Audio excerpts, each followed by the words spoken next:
Let's study India channel में आप सभी का बहुत बहुत स्वागत है। मैं अवधेश कुमार चौबे आपके बीच हिंदी विषय CUET के अंतर्गत पूछे जाने वाले प्रश्नों पर हम लोग चर्चा करेंगे। सर्वप्रथम तो हम लोग बात करेंगे कि CUET हिंदी के अंतर्गत कितने प्रश्न होंगे, साथ ही साथ प्रश्न के साथ साथ क्या उसका पाठ्यक्रम होगा, कहाँ से प्रश्न पूछे जाएंगे और किस प्रकार से आप तैयारी करें कि कम से कम 50 में से जो 40 प्रश्न आपको करने हैं वह 40 में से 40 का लक्ष्य लेकर हम लोग आगे बढ़ें। तो सबसे पहले तो हम लोग पाठ्यक्रम पे बात करेंगे और उसके पहले जो केंद्रीय विश्वविद्यालय संयुक्त रूप से अपनी परीक्षा आयोजित करा रहा है, जिसमें काशी हिंदू विश्वविद्यालय, जिसमें इलाहाबाद विश्वविद्यालय, जिसमें दिल्ली यूनिवर्सिटी और तमाम देश के अन्य राज्यों में स्थापित विश्वविद्यालयों की परीक्षा एक साथ संयुक्त रूप से होनी है, हम लोग उस पर भी चर्चा करेंगे। तो आइए सबसे पहले पाठ्यक्रम पे हम लोग चर्चा करते हैं। जैसे कि CUET पूछना इनको 50 प्रश्न है और 50 में से 40 प्रश्न आपको करना है। यानी सबसे पहले तो एक बात आप स्पष्ट तौर पे जान लीजिए कि 10 ऐसे प्रश्न होंगे जिनको कि आपको नहीं करना है, 10 प्रश्न आपको छोड़ देना है और करने इसमें से आपको 40 प्रश्न हैं। तो हम लोग 40 प्रश्न की ओर ध्यान आकृष्ट करेंगे। अब 10 प्रश्न आप ऐसे बाहर कर दें, मान लीजिए कि कोई ऐसा कई बार होता है पढ़े हुए प्रश्न हैं और वो प्रश्न उस समय दिमाग पे नहीं आ रहे हैं, तो इन 10 प्रश्नों की सूची से हम अलग कर देंगे। अब हमारे पास 40 प्रश्न है, तो इसमें 40 में 40 की संभावना हमारी बनी रहेगी। ठीक है कि 40 में 40 प्रश्न आप आसानी से कर लें। और आपको मालूम है कि अगर भाषा की हम बात करें तो भाषा के अंतर्गत जो ये 40 प्रश्न, जो ये 50 प्रश्न पूछेंगे और इनमें से जो 40 प्रश्न हमें करना है वह आसानी से आप कर ले जाएंगे, इसमें कोई समस्या नहीं होगी। और चलते हुए कम से कम एक अच्छा विश्वविद्यालय, मान लीजिए कि आपने धारणा बनाई है कि BHU मिल जाए या फिर दिल्ली यूनिवर्सिटी से संबंधित कोई महाविद्यालय मिल जाए, ठीक है, या फिर अन्य विश्वविद्यालय जो कि केंद्रीय विश्वविद्यालय के अंतर्गत है, वहाँ पे दाखिला मिल जाए, तो कम से कम हिंदी भाषा आपके लिए कारगर सिद्ध होगा। एक दुष्यंत कुमार का शेर भी है कि कौन कहता है आसमान में सुराख नहीं होता, एक पत्थर तो तबीयत से उछालो यारो। तो कम से कम बेहतर तरीके से अगर आप आगे बढ़ें तो हर उस मिथक को तोड़ा जा सकता है, हर उस बात को तोड़ा जा सकता है जिसे हम मानते हैं कि ये चीज़ असंभव है, और असंभव तो कुछ है नहीं। तो इस बात को मान करके आगे बढ़िएगा, इस बात को समझ करके आगे बढ़िएगा, क्योंकि सफलता से आप दूर नहीं हैं, आपको परिश्रम करने की आवश्यकता होती है। ठीक है, तो ऐसा भरोसा जताइएगा चैनल के ऊपर। और हिंदी विषय को लेकर हम लोग प्रारंभिक चरण से चलेंगे जहाँ तक कि कोई समस्या आपको उत्पन्न न हो। तो सबसे पहले हम लोग चर्चा करेंगे आज पाठ्यक्रम की, CUET की। ठीक है, चलिए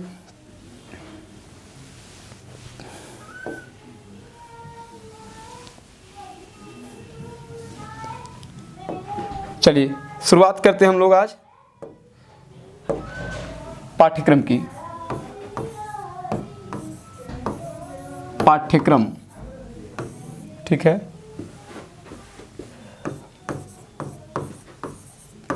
तो इसमें सर्वप्रथम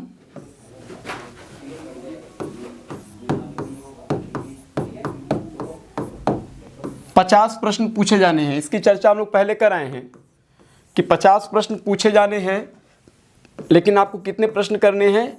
40 प्रश्न करने हैं। और दावा इसलिए मजबूत है क्योंकि 10 प्रश्न पहले ही हटाना है, तो वो आप तय कर लेंगे कि कौन से प्रश्न आपको नहीं आ रहे हैं। कई बार ऐसा होता है कि कुछ प्रश्न हमें नहीं आते हैं तो हम उसको पहले से ही किनारे कर दें। ठीक है, और 40 प्रश्न करने हैं, तो अगर 40 में से 40 का आप टारगेट लेकर चलें तो कुछ भी असंभव नहीं है। ठीक है, पाठ्यक्रम पे चर्चा करेंगे। सबसे पहले हिंदी साहित्य कुछ प्रश्न,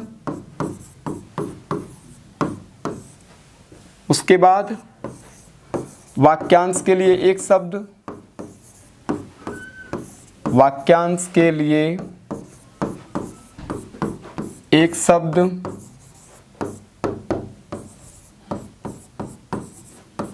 पर्यायवाची,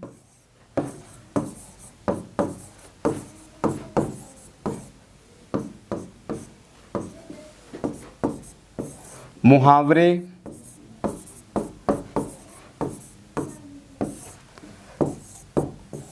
शब्द परिचय,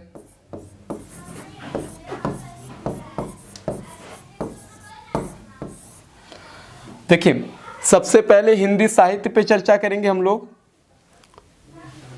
कोई भी विद्यार्थी होगा जो कि यूपी बोर्ड से ताल्लुक़ रखता होगा या फिर सीबीएसई बोर्ड से, तो कम से कम यह मान के चलिए कि 10 तक तो उसने हिंदी पढ़ी ही होगी, और अगर यूपी बोर्ड का है तो 10+2 यानी इंटर तक उसने हिंदी जरूर पढ़ी होगी। तो उसका हिंदी पर अपना तो एक नियंत्रण होगा ही है।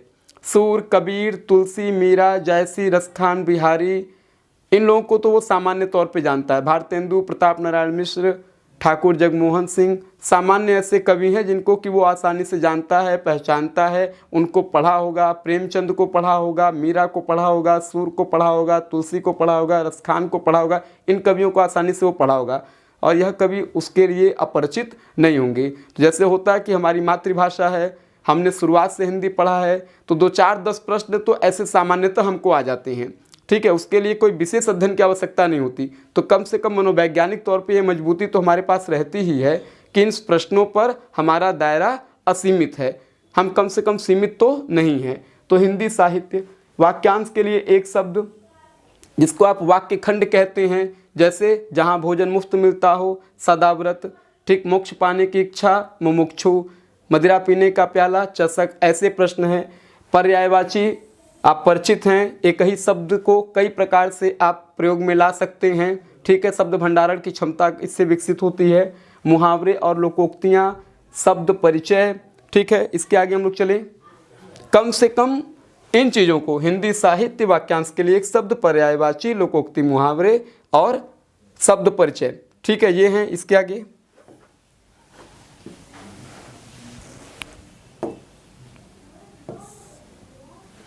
अगला है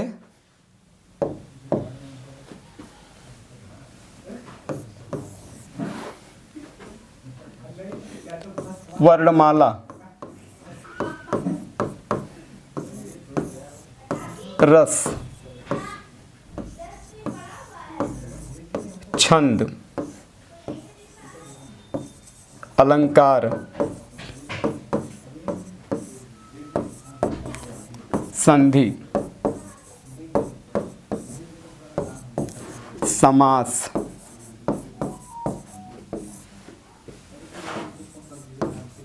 उपसर्ग, प्रत्यय, श्रुति भिन्नार्थक शब्द, श्रुति भिन्नार्थक शब्द, भाषा। ये आपके सीयूईटी के टॉपिक है। मोटे मोटे तौर पे इन्हीं का हमें अध्ययन करना है, चाहे वर्णमाला हो, रस हो, छंद हो, अलंकार हो, संधि हो, समास हो, उपसर्ग प्रत्यय, श्रुति भिन्नार्थक शब्द और भाषा। ठीक है, तो हिंदी के मोटे मोटे तौर पे यही आपके पाठ्यक्रम है जिन पे हमें चर्चा करना है। हिंदी साहित्य का इतिहास है, विलोम है, तत्सम है, तद्भव है, देशज है, विदेशज है, संकर है, रूढ़ है, यौगिक है, योगरूढ़ है, इन सब पे हमको चर्चा करना है। ठीक है, तो शुरुआत करते हैं हम लोग पहले यूनिट से, जिसका नाम है हिंदी साहित्य। कुछ प्रश्न। ठीक है, हिंदी साहित्य के कुछ प्रश्नों पे चर्चा करने से पूर्व एक बात हम कह दें कि कोई भी ऐसा विद्यार्थी नहीं होगा जो कि हाई स्कूल तक अपने यहाँ हिंदी न पढ़ा हो, चाहे वो आईसीएसई बोर्ड हो, चाहे वो यूपी बोर्ड हो या फिर वह सीबीएसई बोर्ड हो। तो कुछ कवियों पर तो हमारा सामान्य अधिकार रहता ही है, जैसे हमने कहा प्रेमचंद, भारतेंदु, जयशंकर प्रसाद, महादेवी वर्मा, पंत, निराला, ऐसे तमाम कवि हैं जिनको कि हम जानते हैं, जिनको हमने पढ़ा है, 6, 7, 8 में जिनको पढ़ा है, जिनकी कहानियाँ चर्चित है, जिनकी कहानियाँ हमने सुना है, घरों में सुना है, तो यह सब चीज़ें सामान्य तौर पर जानते हैं। यह विश्वास पूरी तरीके से रखिएगा कि 40 में से 40 प्रश्न आप सही करके आएंगे। ठीक है, इसी भरोसे के साथ हम लोग पहले टॉपिक पे चलते हैं, जिसका नाम है हिंदी साहित्य, कुछ महत्वपूर्ण प्रश्न। बिना समय गवाए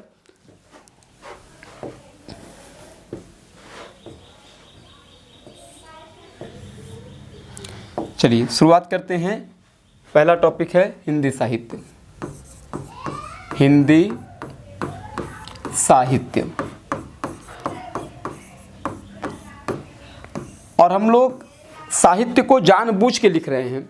उसके पीछे कारण ये है, जैसे कई बार होता है कि रनिंग कमेंट्री चलती है, कई बार चीज़ें समझ में नहीं आती, तो एक बार प्रश्न आपके बीच जाए और प्रश्न को आप एक बार समझें और एक बार तर्क के हिसाब से समझें कि इसका क्या उत्तर हो सकता है। कभी न कभी आपने पढ़ा होगा, कभी न कभी आपने सुना होगा, प्रैक्टिस में उन प्रश्नों को लगाया होगा। तो कुल मिलाकर प्रश्नों को पढ़िए, प्रश्नों को समझिए और प्रश्न को प्रयास कीजिए कि कम से कम चिंतन मनन बराबर करते रहें, बराबर सोचते रहें कि इसके अंतर्गत कौन सा या फिर क्या इसका उत्तर हो सकता है। ठीक है, सडनली सीधा उत्तर मिल जाता है तो प्रश्न भी कभी कभी हम भूल जाते हैं। तो कई बार होता है कि प्रश्न पे पकड़ रहे, उत्तर आसानी से उसका मिलता चला जाएगा। तो कई ऐसे, पहले हम लोग आरंभिक चरण में ऐसे प्रश्नों की शुरुआत करेंगे जो कि सामान्यतः आपके परिचित होगा, सामान्यतः आपकी पकड़ से तो बाहर नहीं होगा। ठीक है, शुरुआत करते हैं। सबसे पहले, किस कवि को महाप्राण कहते हैं? किस कवि को महाप्राण कहते हैं? यानी छायावाद का कौन सा कवि है जो कि महाप्राण कहलाता है? प्रश्न है, किस कवि को महाप्राण कहते हैं? यानी छायावाद का कौन सा कवि है जिसको कि महाप्राण की संज्ञा देते हैं? तो महाप्राण कौन कहलाता है? निराला। किस काल से इनका संबंध है? छायावाद। छायावाद किस काल के अंतर्गत आता है?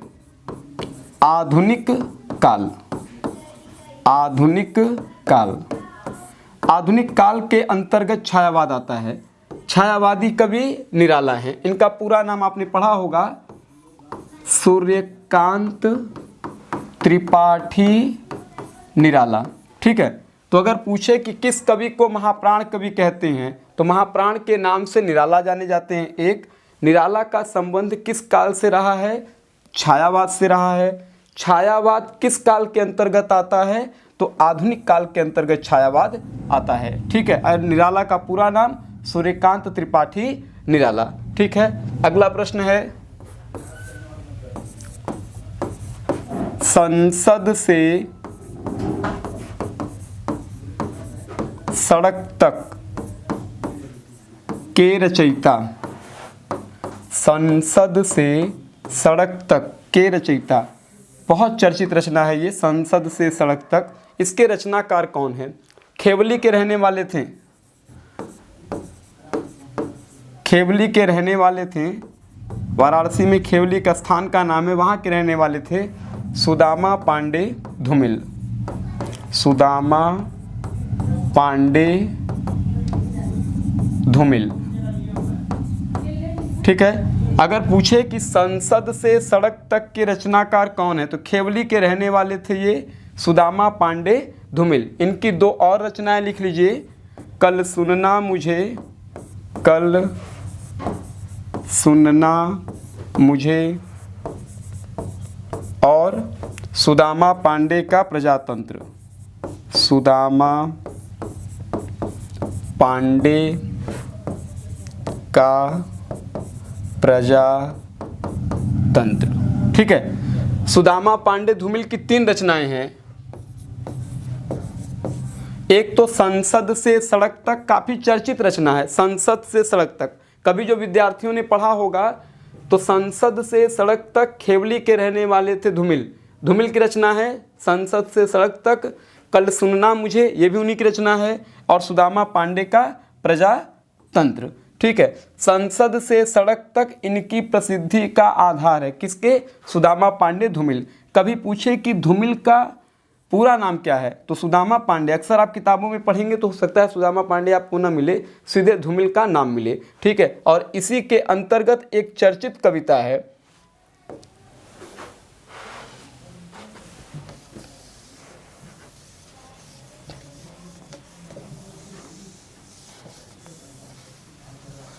इसी के अंतर्गत एक चर्चित कविता है जिसका नाम है मोची राम। मोची राम, कभी पूछ दे सीधे कि मोची राम किसकी कविता है, तो मोची राम धूमिल की कविता है। नीचे ये काव्य संग्रह थे, ये कविता है मोची राम, ठीक है। और संसद से सड़क तक में एक शीर्षक ही इसी नाम से, रोटी और संसद, कि एक आदमी रोटी बेलता है, एक आदमी रोटी खाता है, एक तीसरा आदमी है जो न रोटी बेलता है न रोटी खाता है, वह रोटी से खेलता है। मैं पूछता हूँ तीसरा आदमी कौन है, मेरे देश की संसद मौन है। काफ़ी चर्चित कविता है सुदामा पांडे धूमिल की। तो संसद से सड़क तक, कल सुनना मुझे, और सुदामा पांडे का प्रजातंत्र। इन प्रश्नों पर इसलिए चर्चा कर रहे हैं कि भले ही कुछ ही मिनटों में हम लोग जितना पढ़ें वह हम लोग को कंठस्थ रहे, वह याद रहे, और बार बार उसको दिमाग पर हम लोग चलाते रहें। अब एकाएक आए और आप प्रश्नों की श्रृंखला लेकर शुरू हो गए, तो वहाँ पे एक समस्या होती है कि प्रश्न उस मात्रा में नहीं पहुँचती जिस मात्रा में पहुँचनी चाहिए। आगे चलते हैं हम लोग।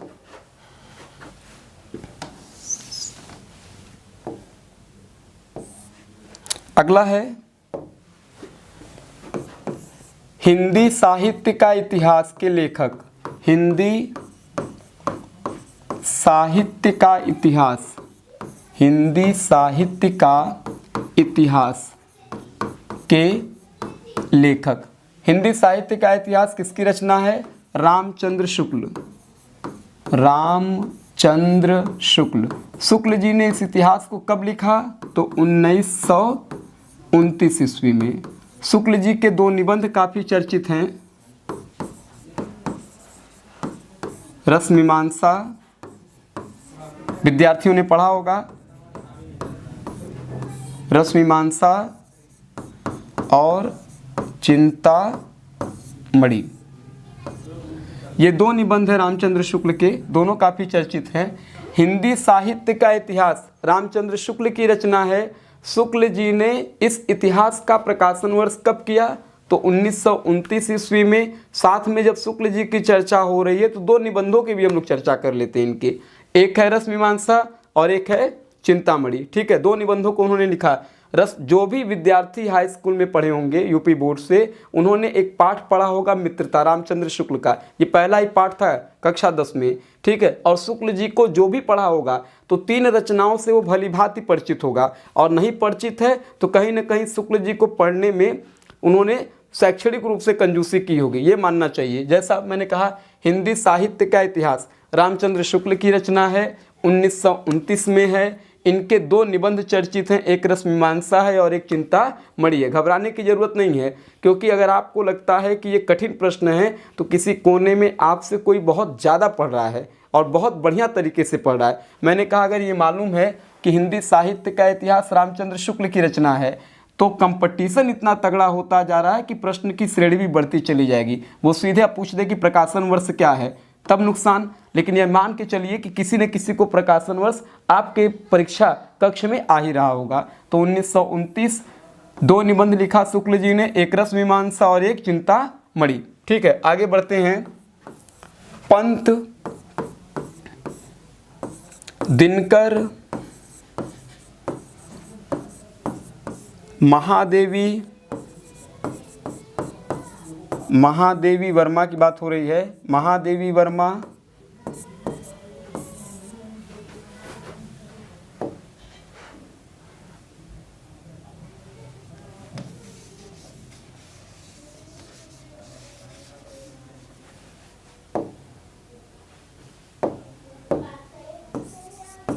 अज्ञेय महादेवी वर्मा, ठीक है। चलिए, अब कहा यह गया कि इन लोगों को किस रचना पर ज्ञानपीठ पुरस्कार मिला? ज्ञानपीठ पुरस्कार, ठीक है। अगर पूछे कि पहला ज्ञानपीठ किसको मिला, तो पहला ज्ञानपीठ पुरस्कार पंत को मिला। किस रचना पर मिला? चिदंबरा। किस सन में मिला? 1968 ईस्वी, ठीक है। दूसरा पुरस्कार, दूसरा ज्ञानपीठ उर्वशी। ठीक है, कब मिला? 1972 में। तीसरा अज्ञेय,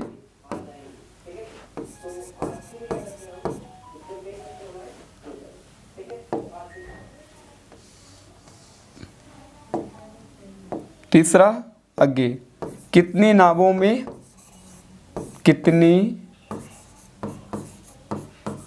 नावों में कितनी बार, 1978। और महादेवी को यामा, 1982। ध्यान दीजिए, अगर ये प्रश्न करे कि पंत को किस रचना पर ज्ञानपीठ मिला, तो चिदंबरा पे। कब मिला? 1968 में। दिनकर को ज्ञानपीठ किस रचना पे मिला, तो उर्वशी पर। किस सन में? 1972। अज्ञेय को ज्ञानपीठ किस में मिला, कितनी नाव में कितनी बार पे, कब मिला? 1978। और महादेवी को किस रचना पे मिला, यामा, 1982। अगर पूछे यामा का प्रकाशन वर्ष, कोई काल्पनिक प्रश्न नहीं है, पूछ सकता है, 1940। तो यामा का प्रकाशन वर्ष 40 है। 1982 में इनको ज्ञानपीठ पुरस्कार मिला। देखिएगा, 4 लोगों को ज्ञानपीठ उनकी रचना पे मिला। उसके बाद जिन लोगों को भी ज्ञानपीठ मिला वो संपूर्ण कृति पर मिला, किसी एक पर्टिकुलर रचना पे नहीं मिला है। तो इस बात का ख्याल रखिएगा कि अगर पूछे हिंदी का पहला ज्ञानपीठ, तो हिंदी का पहला ज्ञानपीठ चिदंबरा है। मिला कब? 1968। दिनकर को ज्ञानपीठ कब मिला? उर्वशी पर, 1972। अज्ञेय को ज्ञानपीठ कब मिला, कितनी नाव में कितनी बार, 1978। और महादेवी जी को ज्ञानपीठ कब मिला? 1982, यामा पर। और यामा का प्रकाशन वर्ष क्या है? 1940। ठीक है, तो ये 4 ज्ञानपीठ मिले, क्योंकि इसके बाद जितने भी ज्ञानपीठ मिले हैं वो संपूर्ण कृति पर मिले हैं, न कि किसी एक विशेष रचना पे मिला है। ठीक है, तो हिंदी का पहला ज्ञानपीठ पंत को मिला 1968 में चिदंबरा पे, और ये हिंदी का पहला ज्ञानपीठ था। ठीक है, आगे चलिए। अगला, आधुनिक युग की मीरा। प्रश्न पे बहुत बारीकी से ध्यान दीजिएगा। आधुनिक युग की मीरा, किस कवियत्री को आधुनिक युग की मीरा कहते हैं? कवियत्री शुद्ध वर्तनी में पूछा जाता है, और कवियत्री शुद्ध ऐसे लिखेंगे। ठीक है, आधुनिक युग की मीरा किस कवियत्री को कहा जाता है? हम सभी लोग जानते हैं, महादेवी वर्मा। महादेवी वर्मा, चर्चा इनकी हो रही है तो कुछ इनकी रचना भी हम लोग लिख लेते हैं। नीरजा,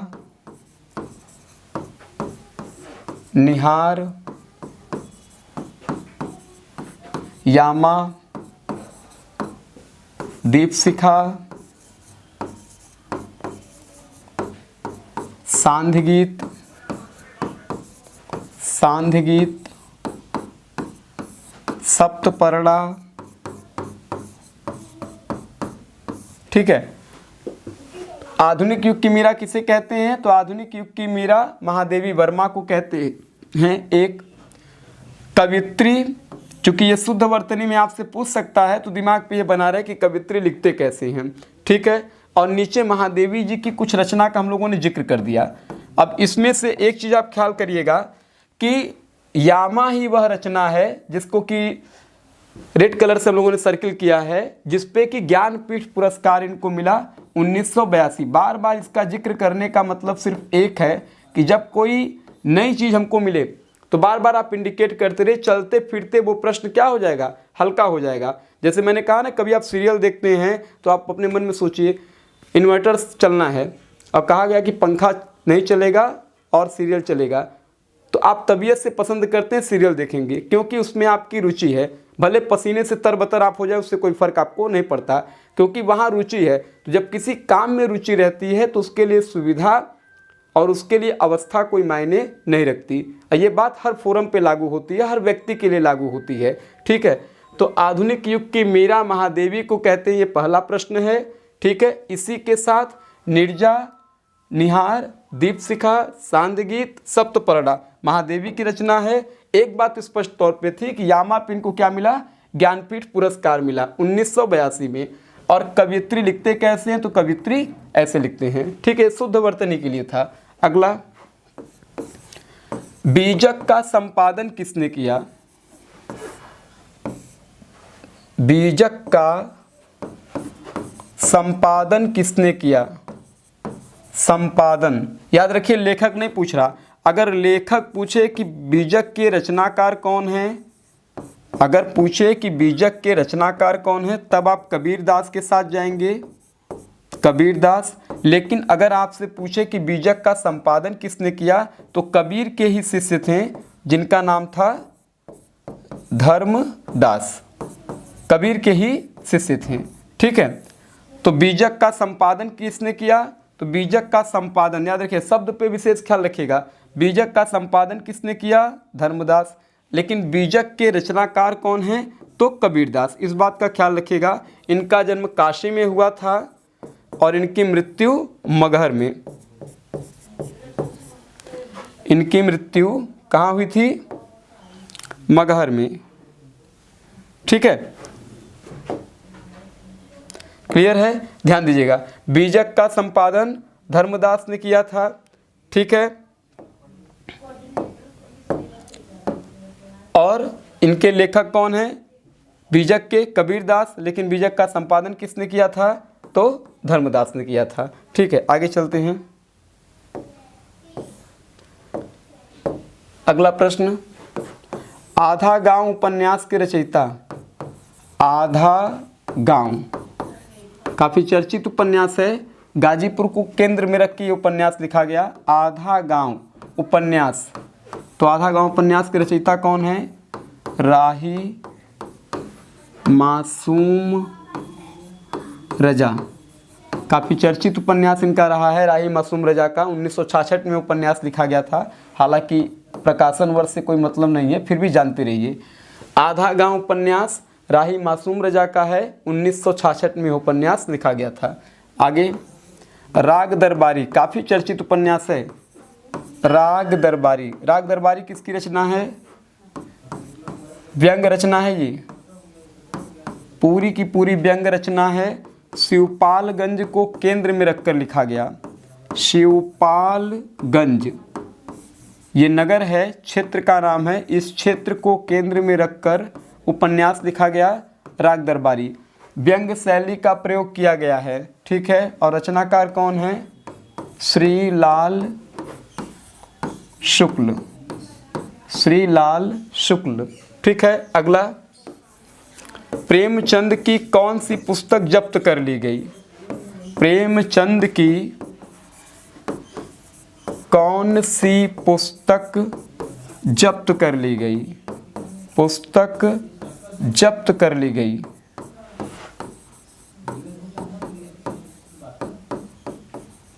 ठीक है, बताइएगा, प्रेमचंद की कौन सी पुस्तक जब्त कर। देखिए, उसको लिखते भी रहा कीजिए।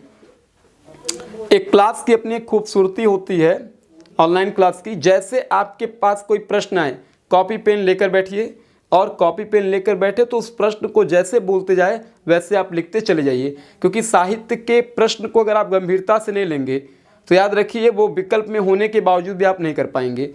अगर आपने लिखा है कि प्रेमचंद की कौन सी पुस्तक जब्त कर ली गई, तो शुरुआती दौर में तो एक चीज़ हमारे दिमाग को बैठी जाएगी कि भाई कौन सी ऐसी रचना थी प्रेमचंद की जिसको कि जब्त कर ली गई।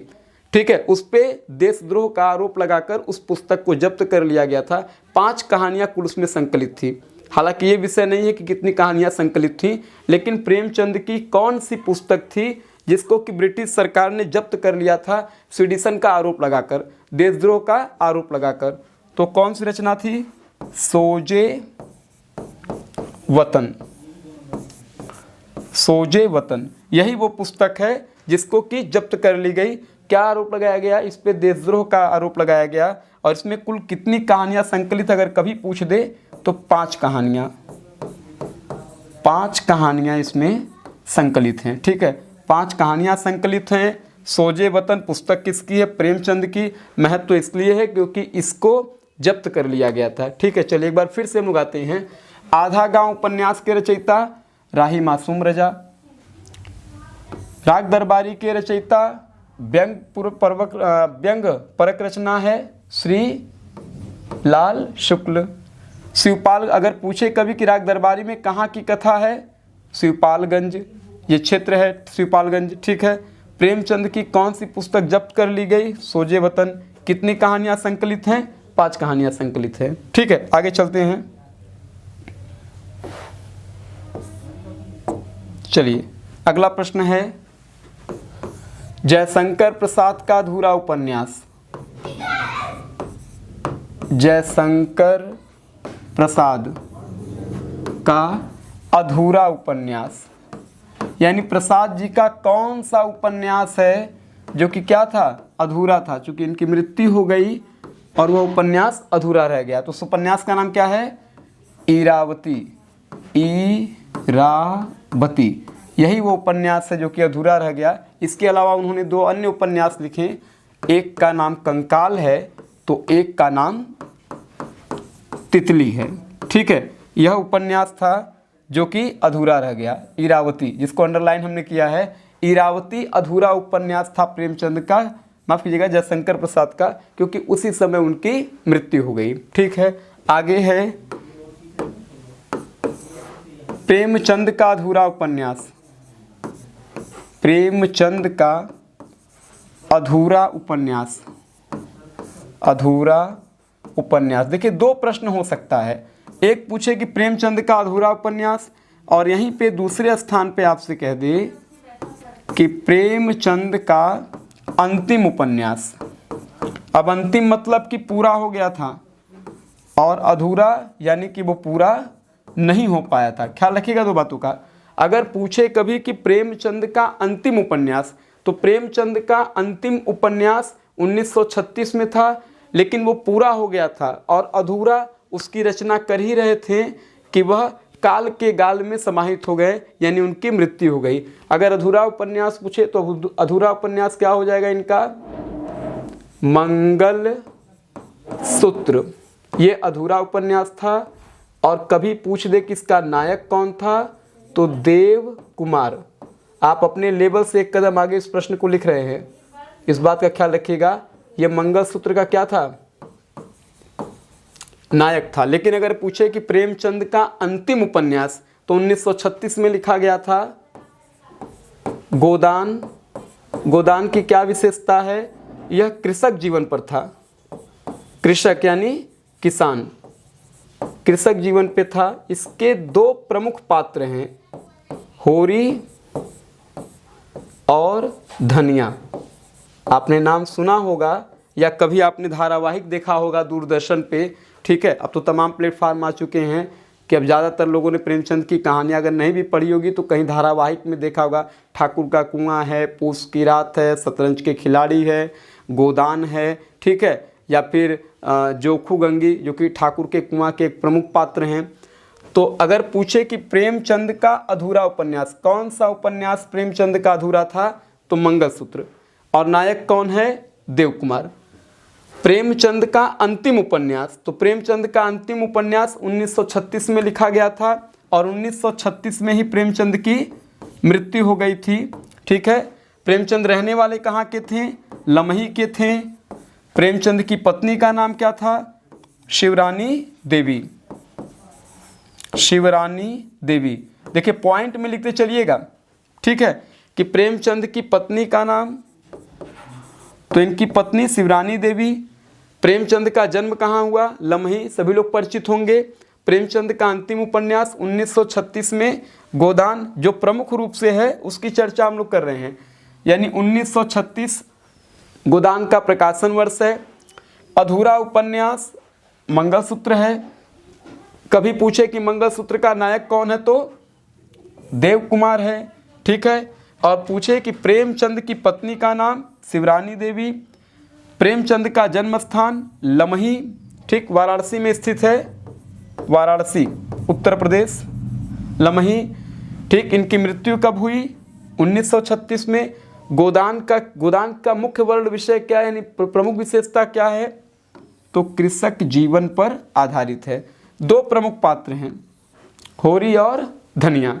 होरी और धनिया, जीवन में 2 ही आकांक्षाएं रहती हैं होरी और धनिया की, एक तो दरवाजे पर गाय बंधी रहे, एक मर्यादा कायम रहे। मैं विषय इसलिए बता रहा हूँ क्योंकि पूरी तरीके से आपको यह उपन्यास इस उपन्यास का सन, इस उपन्यास के दो प्रमुख पात्र जिनकी पूरी धुरी पर ये उपन्यास चलता रहता है, उस वो भी दिमाग में हम लोग के बना रहे। होरी धनिया, होरी की दो लालसा रहती है, एक मर्यादा कायम रहे, एक दरवाजे पर गाय बंधी रहे। जीते जी दोनों नहीं हो पाता और अंत में होरी की मृत्यु हो जाती है। तो ऐसे होरी हर जगह उपस्थित होंगे, ऐसी धनिया हर जगह होंगी, ठीक है। जो प्रेमचंद कल्पना कर रहे हैं 1900 के आसपास, वह आज भी वैसे ही है, कमी हुई होगी, समाप्त नहीं हुआ होगा। उनके पात्र वैसे कहीं ना कहीं आपको मिल जाएंगे, खेतों में, खलिहानों में काम करते हुए, ठीक है। तो अधूरा उपन्यास मंगलसूत्र, नायक देवकुमार। अंतिम उपन्यास 1936 में गोदान। दो पात्र हैं, कौन कौन से? होरी और धनिया, ठीक है। इनकी पत्नी का नाम प्रेमचंद जी के शिवरानी देवी। जन्म कहाँ हुआ? लमही। अंतिम उपन्यास कौन सा है? 1936 में गोदान, ठीक है। चलिए आगे चलते हैं। अगला है मैथिली शरण के साहित्यिक गुरु का नाम। मैथिली शरण गुप्त, पढ़ा होगा आपने, झांसी इनका जन्म स्थान है, चिरगांव। गुप्त, झांसी इनका जन्म स्थान है, झांसी के रहने वाले थे। लेकिन इनके साहित्यिक गुरु कौन थे? साहित्यिक गुरु, तो इनके साहित्यिक गुरु कौन थे? महावीर प्रसाद द्विवेदी। महावीर प्रसाद द्विवेदी। और महावीर प्रसाद द्विवेदी ने किस पत्रिका का संपादन किया? सरस्वती। कई प्रश्न इसके साथ लेते जाइए।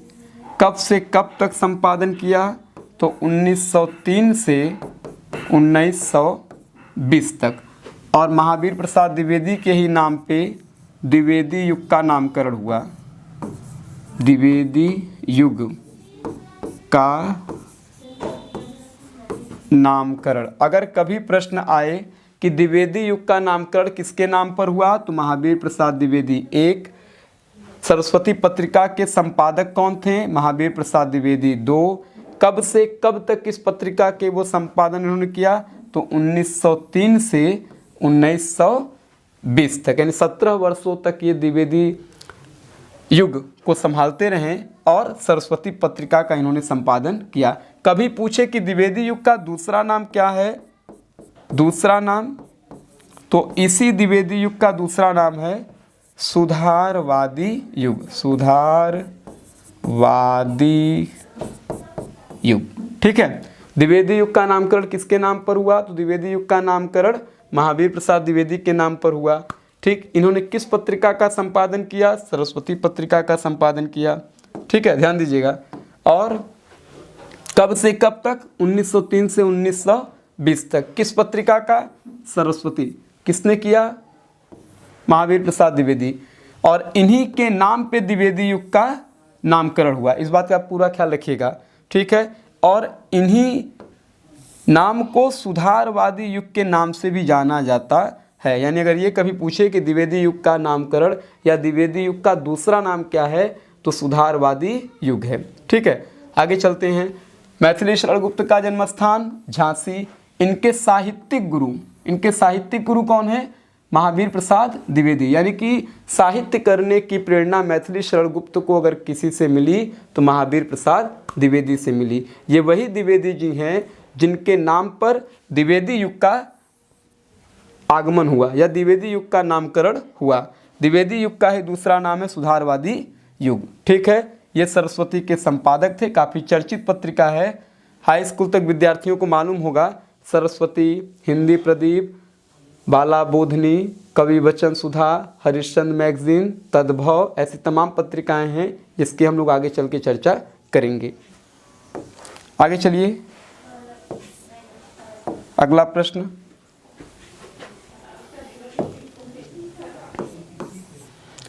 हिंदी का प्रथम उपन्यास। हिंदी का प्रथम उपन्यास। हिंदी का पहला उपन्यास कौन सा है? प्रथम उपन्यास, ठीक है। दूसरा हिंदी की प्रथम कहानी, लिखते चलिएगा। हिंदी का प्रथम यात्रावृत्त, हिंदी का प्रथम नाटक,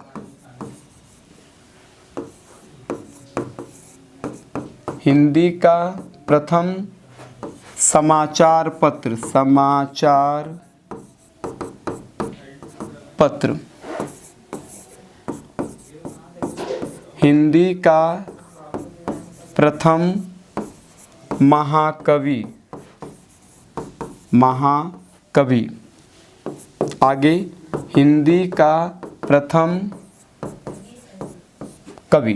ठीक है, ध्यान दीजिएगा, बहुत आसान है। ये पूछा ये गया कि हिंदी का पहला उपन्यास, ठीक है, हिंदी का पहला उपन्यास कौन सा है? आपने हाई स्कूल में पढ़ा होगा या आपने इंटरमीडिएट की परीक्षा में पढ़ा होगा, या जो विद्यार्थी अभी हाल फिलहाल परीक्षा देके निकले होंगे सत्र 2023 का, ठीक है, 2-3 दिन पहले ही हिंदी की परीक्षा थी, तो इन प्रश्नों से वो परिचित होंगे। हम इसलिए कह रहे हैं क्योंकि अगर हिंदी पे आपका नियंत्रण है तो उसको थोड़ा और आप मजबूत बनाइए। जो ऐसा तो नहीं है ना कि 2023 में इसके रचनाकार कुछ होंगे तो 24 में कुछ होंगे। भाई जो 23 में होंगे वो 22 में रहे होंगे और आने वाले समय में भी रहेंगे, लेकिन आपको पढ़ना कब है ये आपको तय करना है। हिंदी का पहला उपन्यास कौन सा है? परीक्षा गुरु को लिखा किसने? लाला श्रीनिवास दास। और कब लिखा? तो 1882 में। ठीक है। हिंदी की पहली कहानी इंदुमती, हम सभी लोग पढ़े हैं, किशोरी लाल गोस्वामी की है। किशोरी लाल गोस्वामी। पहला यात्रावृत्त सरयू पार की यात्रा, सरयू पार की यात्रा किसकी रचना है? भारतेंदु की है, भारतेंदु। हिंदी का पहला नाटक नहुस 1859 में लिखा गया था। नहुस।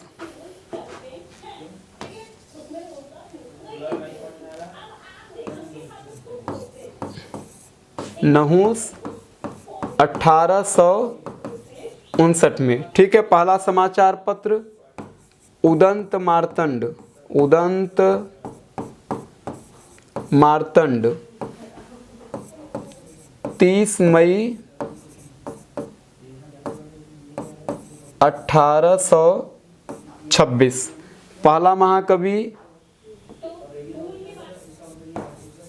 चंद बरदाई। पहला कवि सरहपा। ठीक है, ध्यान दीजिएगा और इसको नोट भी कीजिएगा। परीक्षा में एक प्रश्न पूछा जाना आपसे तय है, नोट कीजिएगा, आसान है। कह रहा है कि हिंदी का पहला उपन्यास, तो हिंदी का प्रथम उपन्यास कौन सा है? हिंदी का पहला उपन्यास है परीक्षा गुरु। ठीक है। लिखा किसने? लाला श्रीनिवास दास। कब लिखा? 1882। सन कभी कभी महत्वपूर्ण है। ठीक है। तो जो चर्चित रचनाएं हैं उनके सन आप अपने पास रिजर्व रखे रहिए। ऐसा नहीं है 15, 20, 25, 30 सन तो आसानी से हमको याद हो सकता है। जब 3 घंटे का कोई फिल्म देख के बाहर निकलते हैं तो हम उसका एक एक स्क्रिप्ट बड़े अच्छे से बताते हैं, यानी कि वहाँ पे हमारी रुचि है। और कम से कम ये सन जहाँ से कि भविष्य को बनना है, जहाँ से भविष्य को बिगड़ना है, उस पर तो कम से कम हम लोग क्या रहें, थोड़े संजीदा रहें, थोड़े संवेदनशील रहें, खास तौर से पढ़ते समय।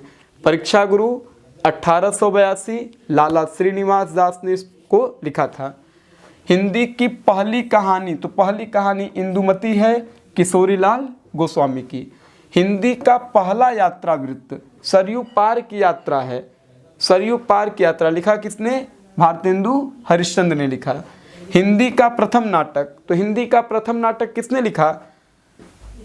गोपाल चंद्र गिरधर दास ने नाटक का नाम क्या था? नहुस।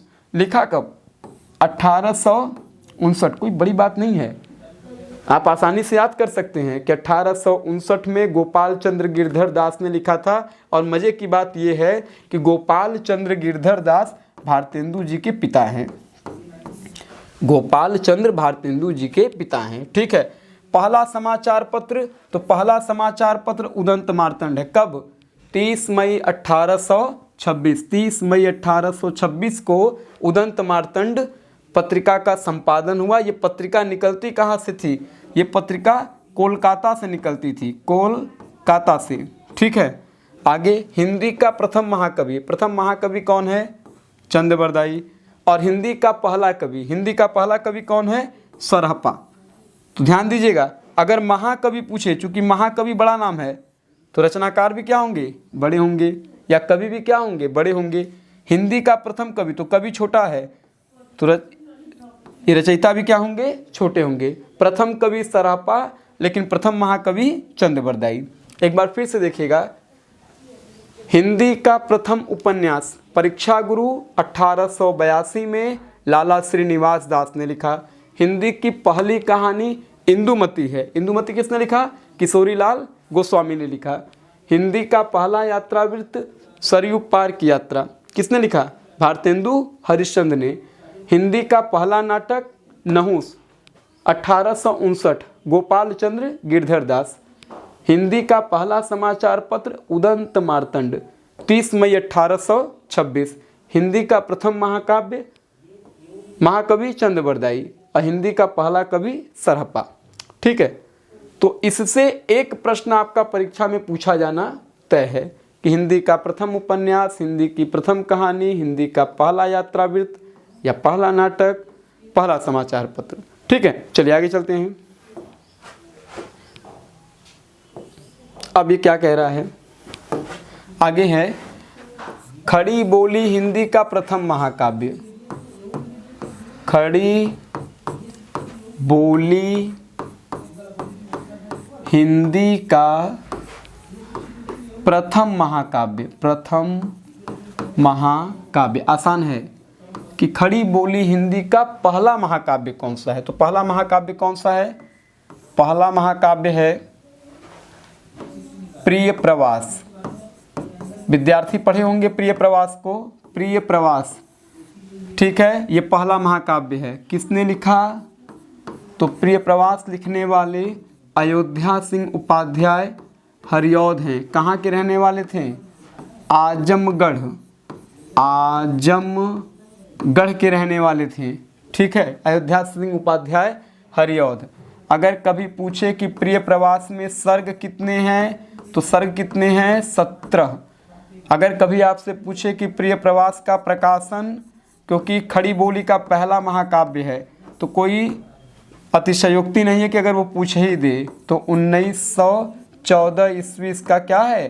प्रकाशन है। ठीक है, तो ध्यान दीजिएगा, खड़ी बोली हिंदी का पहला महाकाव्य।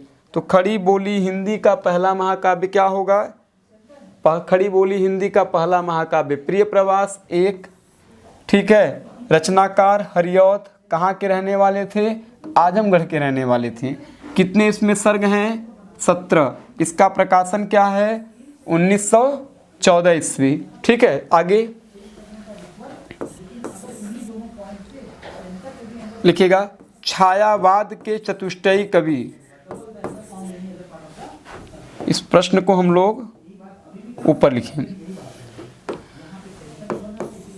छायावाद के चतुष्टयी कवि। छायावाद के चतुष्टयी कवि। चतुष्टयी कवि, चतुष्टयी मतलब समझ रहे हैं? चतुष्टयी का अर्थ होगा 4। ठीक है, देखिए छायावाद तो सबसे पहले आधुनिक काल में आया। ठीक है, आधुनिक काल का एक बड़ा हिस्सा है। आधुनिक काल में भारतेंदु युग, द्विवेदी युग और फिर छायावाद आता है। तो छायावाद में अगर पूछे कि छायावाद के चतुष्टयी कवि कौन हैं, तो छायावाद में 4 कवि थे और क्रम भी लगाने के लिए आ सकता है। कोई बड़ी बात नहीं है कि पहले किसका। 4 कवि थे छायावाद में, जिनको कि चतुष्टयी के नाम से जाना जाता था। पहले उन चारों लोग का नाम लिख लेते हैं। पहला नाम था जयशंकर प्रसाद, जयशंकर प्रसाद।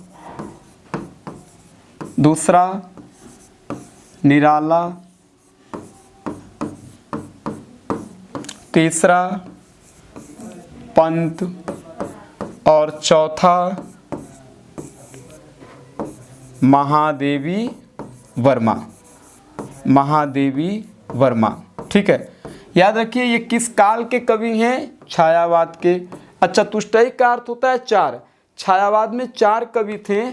काल क्रम से आशय हमारा ये है कि जिनका जन्म पहले हुआ होगा, जिनका जन्म पहले हुआ होगा। ठीक है, तो अगर कभी क्रम आपसे पूछ दे तो पहले प्रसाद जी आएंगे एक, उसके बाद निराला जी आएंगे दो, फिर पंत जी आएंगे तीन, और फिर महादेवी वर्मा आएंगी चार। ठीक है, इनको याद करने के लिए हम लोगों ने एक सूत्र लिखा, ज नी प म।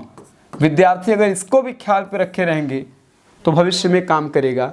ज से कौन है? जयशंकर प्रसाद। नी से कौन है?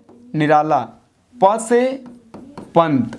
म से महादेवी वर्मा। ठीक है, तो ज से जयशंकर प्रसाद, नी से निराला, प से पंत और म से महादेवी वर्मा। तो कभी अगर आपसे पूछे कि छायावाद के चतुष्टयी कवियों का क्रम क्या है तो आप इसको तैयार कर लें, अन्यथा तो इसको तैयार कर लें। तो ज से जयशंकर हो गए, नी से निराला हो गए, प से पंत हो गए और म से महादेवी वर्मा। निराला को क्या कहते हैं? अब हल्की चर्चा इन लोग के बारे में थोड़ी सी कर दी जाए। जनिपम जरूर विद्यार्थी लिख लेंगे।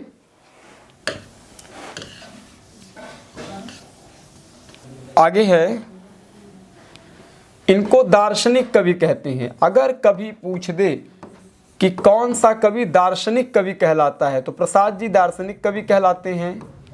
निराला हम लोगों ने शुरुआत में चर्चा की, ये महाप्राण कहलाते हैं, इनको महाप्राण कवि कहते हैं। पंत ये प्रकृति के सुकुमार कवि कहलाते हैं, प्रकृति के सुकुमार कवि, सामान्यतः आपने पढ़ा भी होगा। और महादेवी वर्मा इनको आधुनिक युग की मीरा कहते हैं, आधुनिक युग की मीरा। ठीक है, तो आधुनिक युग की मीरा महादेवी जी को कहते हैं। आगे चलकर, और मैं बार बार एक बात पे हम लोग जिक्र कर रहे हैं कि इनको यामा पे ज्ञानपीठ मिला, ज्ञानपीठ, और पंत जी को किस पर मिला? पंत जी को चिदम्बरा पे मिला।